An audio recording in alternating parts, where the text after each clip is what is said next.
is going on, you guys? Welcome back to the channel. Welcome back to the vlogs. Today is a pretty serious video, but I just wanted to show you guys the new garage because we have the Mustang in it and we have all the crap back there that needs to be cleaned up, but we did just move this last week. So I'm in the process of cleaning it up. I have some extra shelves and stuff that I need to put in here to get all this stuff just unclustered. But I do have the Mustang in here. Fits in here nice and pretty easily, actually. Once I get all this crap out of the way, then it'll really fit. But this garage is kind of nice because it has a nook. So I could put the toolboxes in there. I want to upgrade these in the future. But yeah, it's got a little nook in there. Maybe add some LED lighting and everything. But the Mustang fits in here no freaking problem. Only thing is all the neighbors are around here. So I got to be a little bit careful with that. It is quite loud, but I have it aimed towards my house. So hopefully that at least does something for the noise. But I'm about to start it up. We're going to go talk about a pretty important topic. And I hope this thing kind of takes off because this is really going to affect all of us. Like every car person, Camaro, Mustang, Corvette, it's going to affect a lot of people.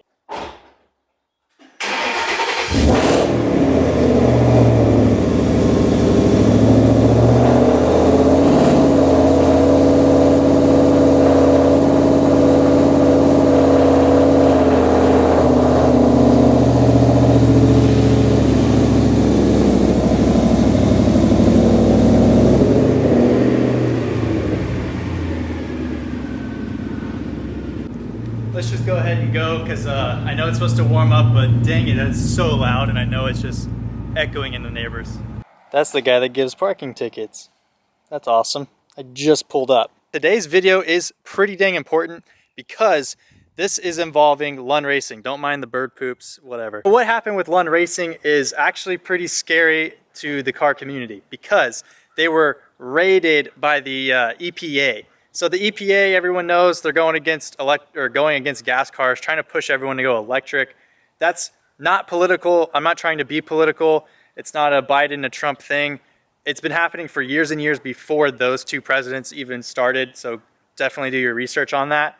But it is affecting us in the car community who want to do cool things.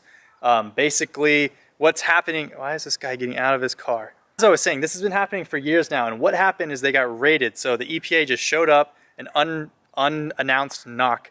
They basically just showed up, started looking for catless cars or defeat devices, things like that. Lund Racing, or Lund Jr., has a full video on his channel, on Lund Racing's channel, that I watched, and I'm kind of using this to get more awareness because I feel like I have a decent little audience, and I feel like you guys really need to know because this is going to affect us for years to come, and we have to get awareness about it because I feel like we're underrepresented as car enthusiasts, and I don't think the EPA even knows what it is that we do exactly. The big thing that the EPA was looking out for were defeat devices, so they started seizing some N-gauges and things like that from Lund, having them start up the cars and making sure that they were only street or only race cars, not for the street, things like that. So this is kind of scary because Lund Racing sells off-road only tunes to racers, amateur racers, things like that. And now the EPA wants to get involved and guarantee that it's just off-road use only, which they're supposed to have Lund enforce. There's just no way Lund can do that, and it's kind of unreasonable for them to do that. So they're putting the blame on Lund, being a tuner, to enforce all these EPA laws, which really, let's get real, don't make sense. And I have a couple of facts to go with that just to support it. I've alluded to this in the past, but Lund himself, Lund Jr. himself, said that they tested a long-tubed E85. Now, I don't think this was supercharged or anything like that. It's probably NA, but probably doesn't make a damn bit of difference if it was supercharged or whatever. But they had a long-tube, straight-piped Mustang on E85 that obviously would not pass a visual because there weren't any cats. It's straight-piped. But it passed the sniff test and exceeded whatever the regulation was. So that in itself is clean enough to drive on the street. However, it doesn't have catalytic converters to make it legal in a visual inspection. So it's doing what they want, which is it's clean enough to drive and not affect everyone's air quality, but it doesn't have this thing that we can't see. So therefore, it's not legal to drive. And in California, you can be impounded, you can be cited for a state ref, all kinds of stupid stuff.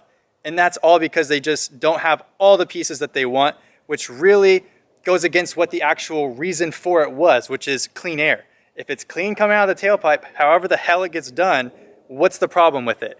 And E85, if you want to do that, It has more performance. You just have way less miles per gallon, but you have more performance, and it's kind of cheaper right now. We'll see in the next few years, it's cheaper right now than unleaded fuel. And even though I have a 2013, this one would require, as an NA setup, to have some mods done to it to run E85, but S550s can run E85 NA straight out of the factory. Just get a tune, you can go long tubes and all that, go E85, and boom, out the back is clean air, clean enough for the government's regulations. So that kind of defeats the purpose, because there's zero gray area on the laws. Like, if you have alternative fuels, which is E85, and you have no cats, it's technically still clean by the test, but there's no gray area to make that legal, even though in the regulations, it's legal air quality coming out of that exhaust pipe.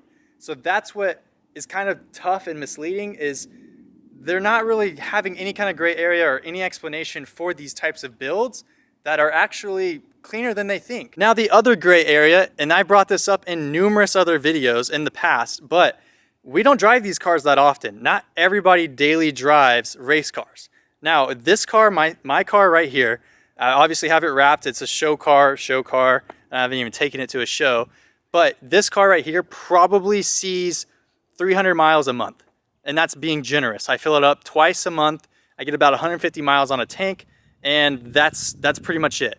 So this car drives 3,600 miles a year, and I'm just as scrutinized as the guy that drives a brand new truck, literally 15,000 miles in the same year, all the time, commuting everywhere. Now, to not have any gray area or any type of option to have a low mileage special use vehicle or anything that could be exempt or have different type of guidelines, there's zero gray area for that. And I understand people would obviously go out of their way to try and move around that and use that loophole.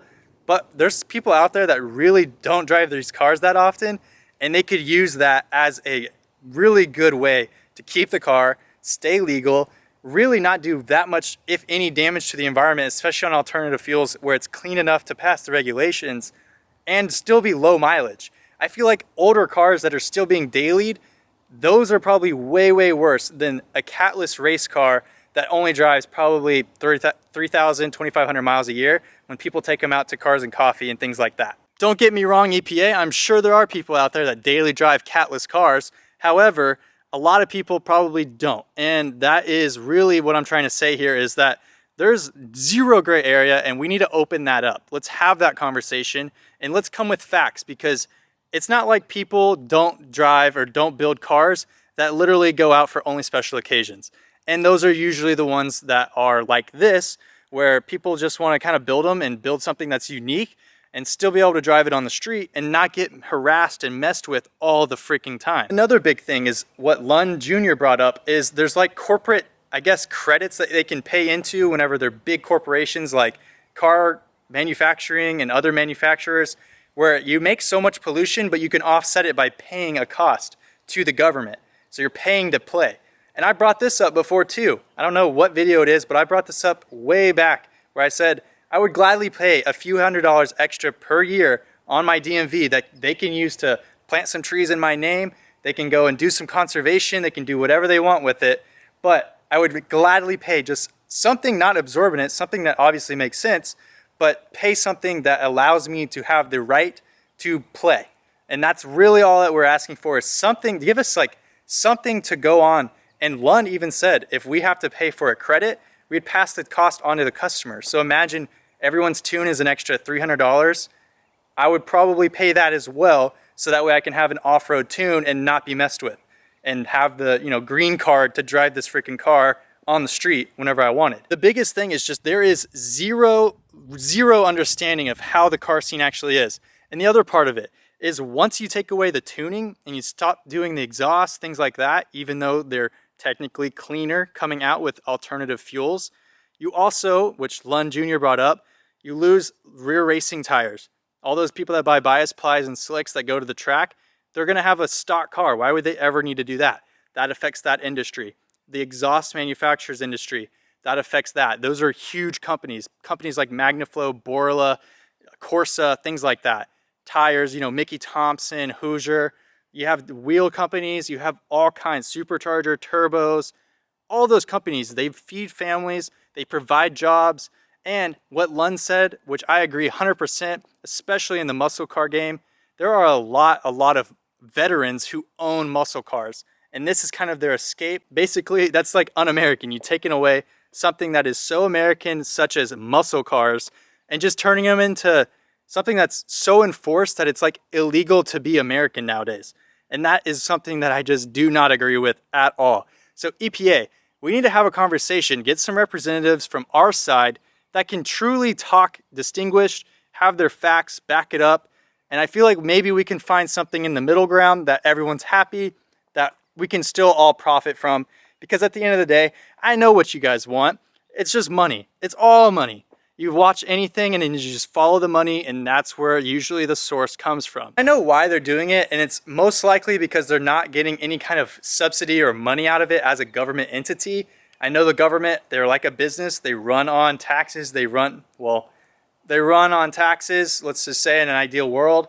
They run on the users, which is the citizens, to repay into it and have representation. But I feel like we're just getting shafted, and we're such a minority that it really isn't a big deal. They really don't need to come after us like this, and they don't even offer a solution for those people that elect to have that freedom.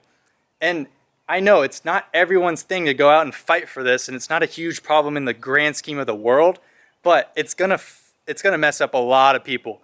And I just don't want to see it happen. I don't want to stay silent because I have an audience that we've been able to build thanks to you guys sharing and all that. And I just don't want to see this happen in my lifetime. I don't want to see it happen in my future kids' lifetime. I just think that muscle cars need to stay because that's an American tradition. We need to keep it. It's something that's fun. It's therapy for others. It's an art expression. They're talking about all this art in school. That's a freaking art project right there. Tell me I'm wrong. It's not for clout or anything like that. I just genuinely do not want to see this happen because it's going to screw a lot of people, and we're just not fighting back. There's like the silent majority, but we're really just the silent minority. We don't even have anything representing us. So I kind of want to help start that trend, and hopefully we can set a precedent in the future to where we're kind of in this bubble, or we have a path, an option that makes it fair for us. Because right now we could lose everything as far as this goes, and that's not even being dramatic. Like, this has been happening in other communities, firearms, things like that, where they could start knocking on your door just because you were a buyer from a few years ago of this certain thing that was illegal. So just keep that in mind. But I hope I kept it short and sweet. It's just something that I feel passionately about. If you guys don't feel passionately about it, that's fine. I know, but this is something that really would affect all of us, and especially if you're into muscle cars and going fast and building something cool, this is 100% going to affect you whether you like it or not. So if you want to share it, that's cool. I'd really appreciate it. If you want to do something about it, maybe reach out to Lund or something. But I just think that this is something that is going to be a huge problem if we don't start speaking up and at least getting representation out there, so that way they know where we're coming from, because we're not just all buttholes trying to just screw over the environment. Let's be real. We all just want to have fun, have some freedoms. We don't drive them that often. We all just want to have good, clean fun, right? That's what this whole sport's about. We all build everything how we want, and that's what's cool. I'm going to link Lund Racing's video down below of John Lund Jr. going into it, so that way you guys can see his whole story. It's kind of long, but it's definitely worth the watch, definitely worth the share. So I'm going to link that down below. I'm going to go ahead, catch you guys later. As always, I hope you guys enjoyed. If you did, then please comment, like, and subscribe, and I'll catch you guys next time.